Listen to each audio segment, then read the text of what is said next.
Hi, German ಸಿಲ್ವರಲ್ಲಿ ನಾನು leaves ತೋರಿಸ್ತಾ ಇದ್ದೀನಿ. ಇದು ಮಾವಿಂದು ಎಲೆ ಅಂತೀವಿ.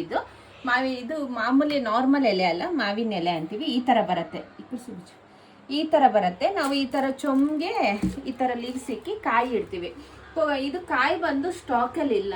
ತುಂಬ ಜನ ಕೊಕೊನಟ್ ಬೇಕು ಬೇಕು ಬೇಕು ಅಂತ ಇದ್ದೀರಾ, ಅದು ಸ್ಟಾಕಲ್ಲಿ ಇಲ್ಲ.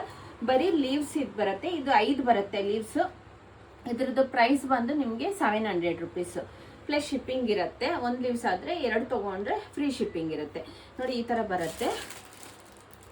ಮತ್ತೆ ಇನ್ನೊಂದು ಡೌಟ್ ಏನಂದರೆ, ತುಂಬ ಜನ ಕೇಳೋದು, ಇದು ತೊಗೊತೀರಲ್ವಾ ಹುಷಾರಾಗಿ ವಾಶ್ ಮಾಡಿ. ಇದು ಸುಮ್ಮನೆ ಫಿಟ್ ಮಾಡಿರ್ತಾರೆ, ಅದಕ್ಕೋಸ್ಕರ ನಾನು ಇದು ವೀಡಿಯೋಸೇ ನಾನು ಜಾಸ್ತಿ ಮಾಡೋಕ್ಕೆ ಹೋಗಲ್ಲ. ಯಾಕಂದರೆ ತುಂಬ ಸೆನ್ಸಿಟಿವ್ ಅಂದರೆ ತುಂಬ ಸೂಕ್ಷ್ಮವಾಗಿರತ್ತಲ್ವ, ಅದಕ್ಕೆ ನಾನು ವಿಡಿಯೋ ಇದು ಅಪ್ಲೋಡ್ ಮಾಡೋಕ್ಕೆ ಹೋಗಲಿಲ್ಲ. ತುಂಬ ಜನ ಕೇಳ್ತಾ ಇದ್ದೀರಾ ಅಂದ್ಬಿಟ್ಟು ನಾನು ಅಪ್ಲೋಡ್ ಮಾಡಿರೋದು. ನೋಡಿ ಈ ಥರ ರಿಂಗಲ್ಲಿ ಸುಮ್ಮನೆ ಇಟ್ಟಿರ್ತಾರೆ. ಹುಷಾರಾಗಿ ನೀವು ವಾಶ್ ಮಾಡಬೇಕಂದ್ರೆ ಕೆಳಗಡೆ ಇಕ್ಕಿ ಸುಮ್ಮನೆ ಈ ಥರ ವಾಶ್ ಮಾಡಬೇಕಷ್ಟೇ. ಬೇಕು ಅಂದರೆ ಕೋಲ್ಗೇಟ್ ಪೌಡ್ರ್ ಹಾಕೊಬೇಕು. ಹುಷಾರಾಗಿ ನೀವು ಯೂಸ್ ಮಾಡೋದಾದರೆ ತೊಗೊಳ್ಳಿ. ಬೇಕು ಅಂದರೆ ಸ್ಕ್ರೀನ್ಶಾಟ್ ತೊಗೊಂಡು ಬುಕ್ಕಿಂಗ್ ಮಾಡ್ಕೊಳ್ಳಿ. ಇದ್ರದ್ದು ಪ್ರೈಸ್ ಬಂದು 700.